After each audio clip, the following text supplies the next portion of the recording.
Meanwhile, in the latest change in efforts to reverse immigration detention policies put in place by Donald Trump, the Biden administration will ease restrictions placed on undocumented people who are pregnant.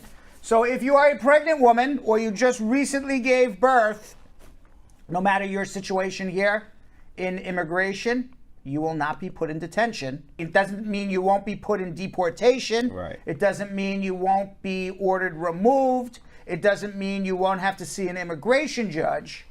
But what this new policy means is you will not be arrested and you will not spend time in immigration jail, no matter what your situation is, provided you are pregnant or recently just gave birth. A little lawyer trick that we've been doing for years, because this is, even though this has been now written in stone by President Biden, a good lawyer trick is when a client has to go in for inspection by an immigration officer because they've already been ordered deported. You know, smart client will always bring their little children with them, because an immigration officer is not going to start making a whole thing right at the... Now, on the border, it's a different story. Yes. But here in America, they're not going to start separating parents from their children or start detaining U.S. citizen children with the parents. Right. So it's a good little trick. There you go. Yeah. That way you go in, you go out. Family first.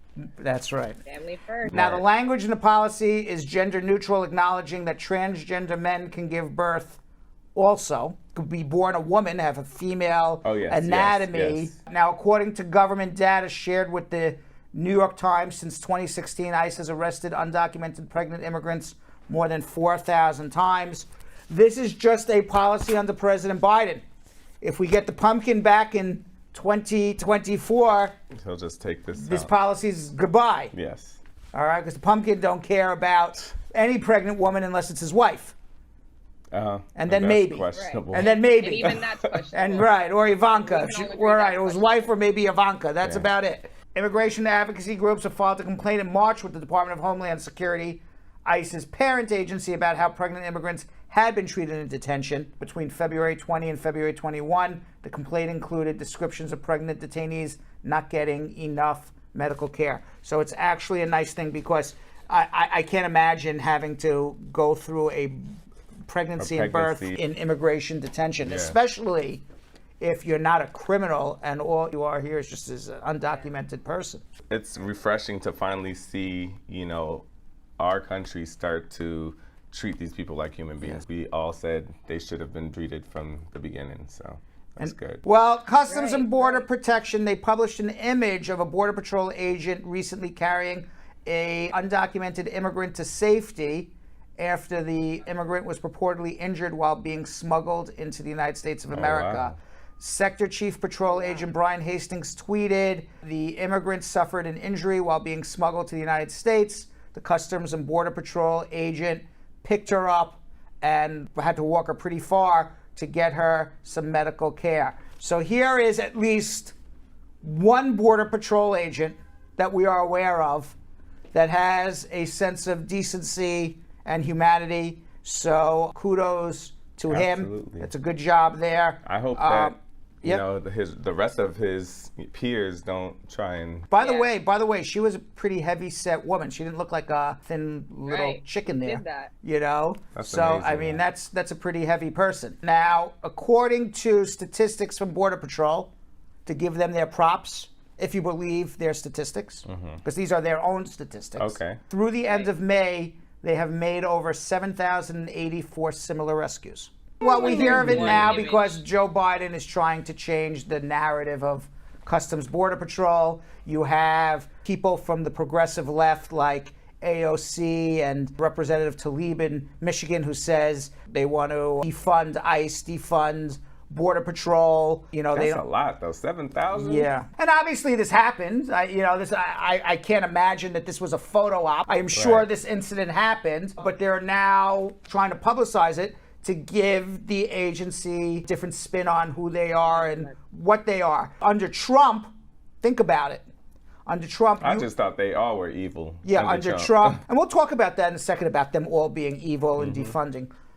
Under Trump, you know, you come into JFK Airport, you come into Newark Airport. I haven't come into Miami internationally, Nesquik, so I don't know what it's like to come into I've come in Miami domestic, but not international. So I can only tell you about traveling into New York International. There are these huge, huge posters of Customs and Border Patrol with, a safety vest, bulletproof vest, 10 different guns, a hat, a walkie-talkie, a ferocious dog next to them, and that's how they're portrayed by Donald Trump. That's y'all welcoming. That's your welcoming to New York. Well, wow. Jeez. You know what? Maybe I should get back on the plane and go back to where I came from. Me being from the United States, I wouldn't even want to see that. It scares me. Yeah. So I think they're trying to make a change, especially when you get people from the far left, and we've talked about the difference between reforming and defunding. When you get a situation where it's defund. I don't even think, as an immigration advocate, who, by the way, is no fan of ICE, Customs Border Patrol, Department of Homeland Security. I'm a fan of none of them. And there is no stronger immigration advocate than me and Yo-Yo and Vanessa. But certainly, in my opinion, you can't just defund an entire agency. And what are you replacing it with? Right. What are you doing with it? Right. You're just going to have, an open border and just let people cross? We're just going to let people walk off a plane and la-di-da, we're here in America? You can't do that. But when politicians say, we've talked about this a lot, defund, I assumed what they mean is reform, right. But they're just using the worst word in the world. Because when people hear defund, they hear there is nobody there anymore. Right. We don't have police. We don't have an immigration official. We don't have anybody at the border. What we want is humanity at the border. We want humanity, with the police. It's the same thing. It goes hand in hand. I have to ask. Yeah. Right? Let's really think about it. So we hear of hundreds of thousands of cases at the border every day, right? And it's like anything else when we have these conversations about the police or Border Patrol. There's more experience, there's more bad experiences than we do have highlighted ones like this, where it's like, oh, look, like there is someone with some sort of human sense at the border. Fine. When we hear 7,000, though, it sounds like a lot, but is it a lot? Like, I don't know, maybe there really are 7,000 cases of gestures like this in comparison to the hundreds and thousands of negative ones. But we don't know what they categorize as 7,000. Is 7,000 like, excuse me, can you point me to the bathroom? Yes, it's over there, ma'am. Okay, that's a positive. Who knows? I can't imagine 7,000 Customs and Border Patrol agents carrying a heavy-set woman through the desert in a year. So we don't know what they categorize as. There's been 7,000, of these type of interactions. Just devil's advocate, just so we're not always bashing it, just to kind of try and reel it in and see the light, see a little light, a little hope. I just couldn't see 7,000 of this exact case in a year, in the fiscal year. I'll tell you what the problem is. Okay, it's a people problem. I thought about this. Okay. I've not read anything about this. This is my own opinion, by the way. Okay. Okay. I think police locally, whether it's New York City, whether it's Minneapolis, whether it's Los Angeles, Miami, Department of Homeland Security, Immigration Customs Enforcement, we have a people problem there. And the people problem is that sometimes you have the wrong people in the wrong job, and sometimes you have the right people in the right job who are not trained. And I think when it comes to applying to the police academies and applying for a government job to work, there's no test that says, are you the right person for this particular job? And it got me thinking, because I read a book recently about the Israeli army. And what they found in the 1950s is that they would go and interview people, and the generals would figure out, based on their interviews or whoever was interviewing them, you're good to drive a tank. You're good to be an Air Force pilot. You're good to be the mechanic. But they were basing it on their own subjective interviews of people to say, yes, you would be good at this. No, you would be good at this. No, you would be good at that. And what they found out is that people's subjective opinions of who would be good at what, they did this through scientific testing and psychological testing, that even a general's subjective thought of, okay, this person would be great to drive a tank, this person would be good to fly in an airplane, are not correct, because you already have preconceived notions of who people are, what people are, and preconceived notions of what they're saying back to you. Right. So you're already without knowing what they're actually capable of. you are already have a bias in any interview process. So even when you think that somebody would be good, somebody would be compassionate, you never know until you actually put them out there in the field or do it. And what the Israeli army found out is that even though they've been doing all these tremendous interviews to find the best person to drive the tank, they couldn't find great people to drive their tanks. So what they did is they brought in psychologists. And psychologists then put together tests that had nothing to do with driving a tank or your personality to see what would be your best fit based on these psychological analysis of you as a human being, rather than having a subjective interview by an interviewee. And once they started doing that, that's when the Israeli Air Force became considered the #1 Air Force in the world. Because they were getting, it was about getting the right people in the right seats. Right. Now, I'm not saying, we're the Israeli Air Force or anything like that, but the point being is that I think when people apply for the police, when people apply for immigrations and customs enforcement agents, you're getting an entire gamut of people, many of whom probably should not be in those jobs. Right. Because of the makeup of that human being. And I think that if you really are serious about saying we want to have a more humane force, but a humane force that is effective. I mean, we still all want our safety, but we all want it on a humane level. We have to start thinking about who are the people that we're allowing to choose who gets to get hired for these jobs. Right. Because I think in the hiring process, I'm not saying all of them, there's good people. It's a crapshoot. It's a crapshoot when they're hiring cops. It's a crapshoot when they're hiring ICE officers. It's a crapshoot. You get good, you get bad. And if we're really serious about, you can train somebody till the cows come home. Bad guy's a bad guy. A bad woman's a bad woman, no matter how much training you give them. I've been saying for the last year and a half, train, train, train. But now I was thinking recently, like who the people that, can we come up with a better system of selecting who is going to be given, who is going, and I think if we come up with a better system, and I'm not saying follow what the Israeli army did with psychological tests, or maybe we should, I have no idea.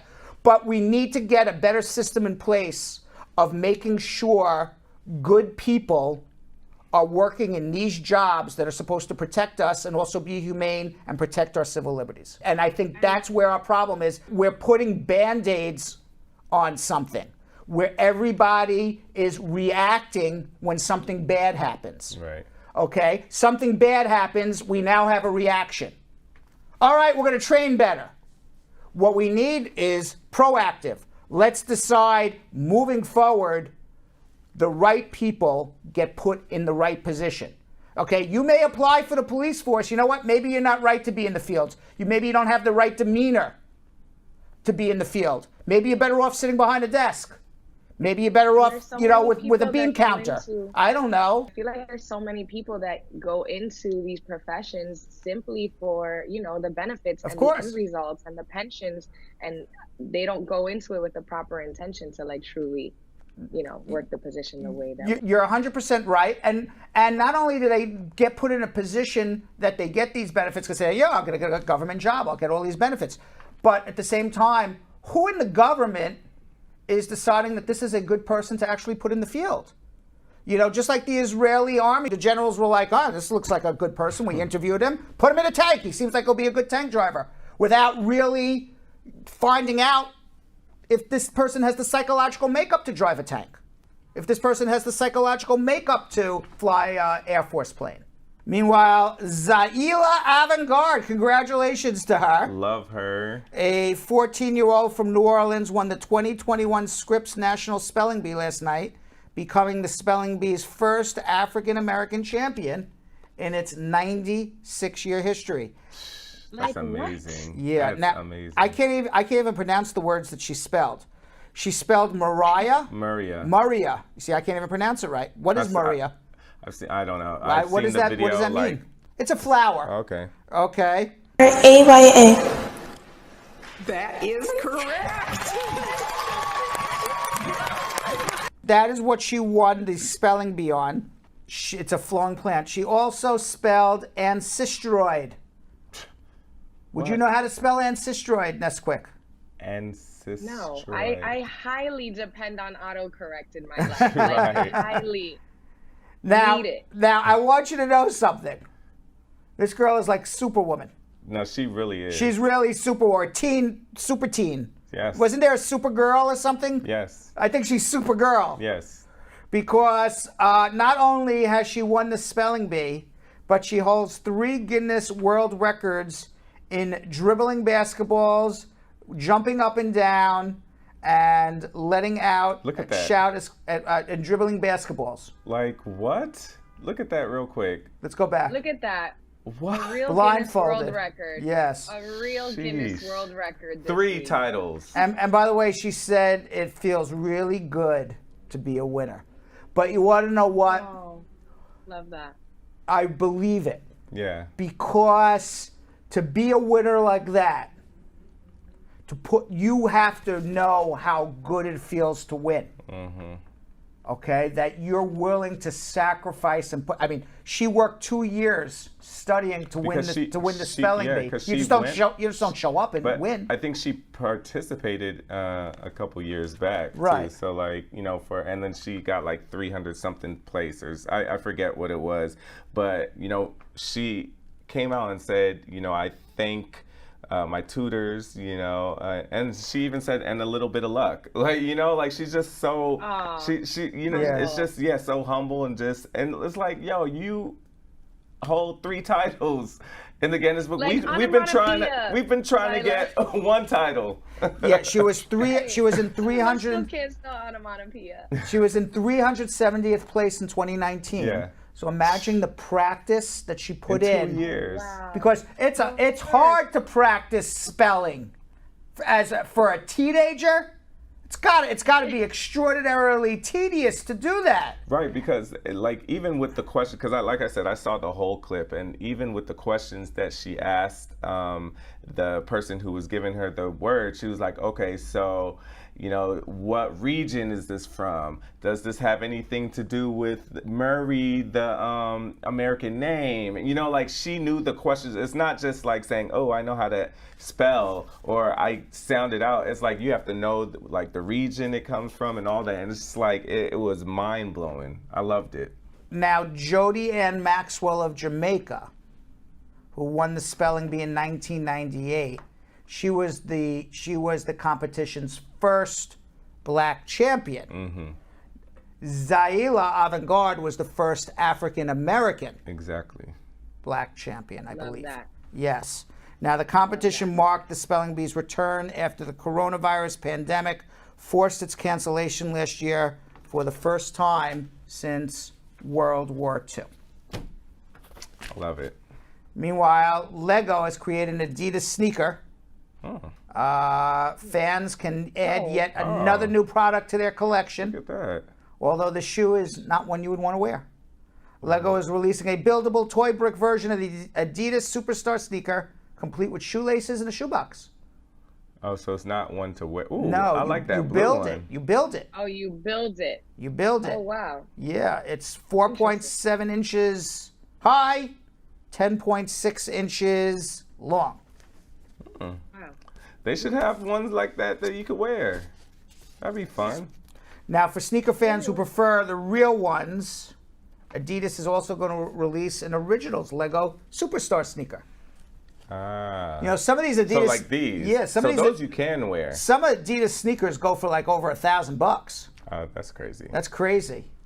Yeah. You could go to the Adidas store and get them for $100, but like their limited edition ones, Yeah. they go Yeah. for like $1,000 and more.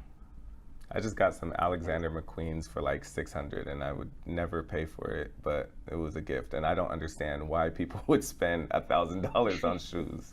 I was gonna say Yo-Yo. I Wow, didn't buy 'em. Yo-Yo has some extra cash in his pocket this week. He went out First and bought some $600 shoes. I That couldn't do generous it. That's what I was tip, saying. that Like generous $1,000 tip for the some other Adidas. No, thank you. Generous tips, like kicks. Okay, Dr. Love. Okay. Finally, Balenciaga and Crocs. You know about this, Vanessa? No, don't tell me no. Balenciaga and I've been thinking about Crocs. buying some Crocs. Balenciaga and Crocs. So what? They put together something really beautiful and What? really ugly, and they mixed it up, and they've come together with a spring 2022 Stiletto? collection, a Get outta knee-high here. Croc Oh, no. boot. Get out of here. Are you This kidding is me? not it, Brad.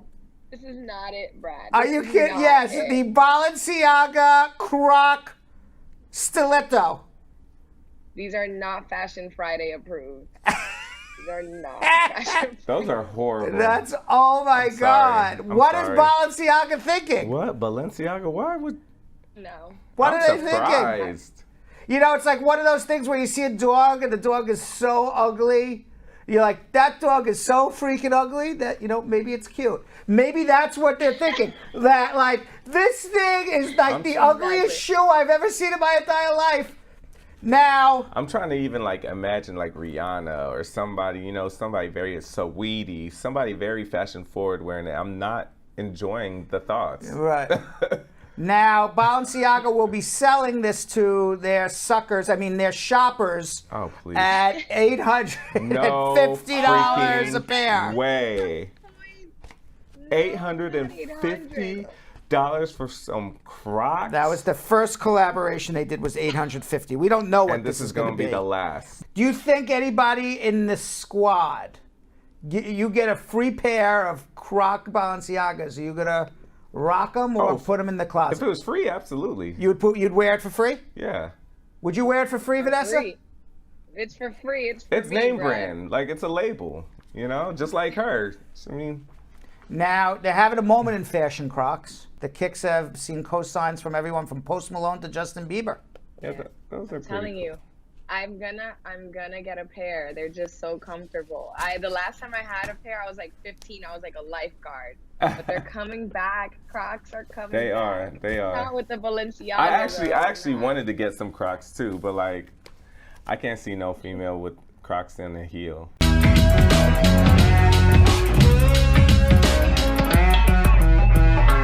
Thanks for watching. For more Brad Show Live, like and subscribe to our YouTube channel.